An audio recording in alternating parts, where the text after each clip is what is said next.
तो भंडारे के इन सवालात के क्रम में मैं आपको एक और शख्सियत से मिलाता हूं जो भंडारे को बहुत प्रिय करता है, और आप उसकी शकल देख करके नजारा और आप उसकी शकल को देख करके अंदाज लगा सकते हैं कि ये व्यक्ति अभी अभी भंडारा खा करके आया है।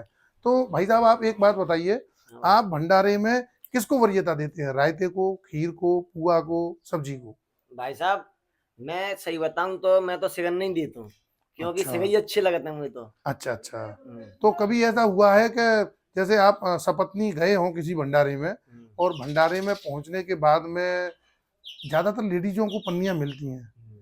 तो कभी घर आकर के दोनों पत्नियों में प्रेम है, जैसा कि लोग वीडियोस के माध्यम से देखते रहते हैं, और वो पोहे वाली भी घटना हम देख चुके हैं जिससे कि कई घरों में कोहराम मच चुका है।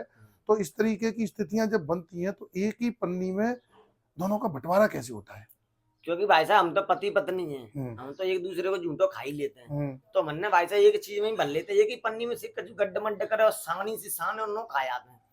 अच्छा, जिससे कि पुओं की गिनती में कहीं ना कहीं, जैसा कि आप देख सकते हैं कितनी बड़ी खबर मैं आपको बता रहा हूँ कि पुओं की गिनती में पति पत्नी में कहीं ना कहीं कोई झगड़ा या इस तरीके की स्थिति पैदा न हो, शायद इसी वजह से आप सारे सामान को गड्ढ मड्ढ कर लेते हैं। हाँ, तो गड्ढ मड्ढ को आप, ये थोड़ा सा चंबल की एक अनूठी भाषा है, थोड़ा सा लोगों को समझाएं, गड्ढ मड्ढ माने।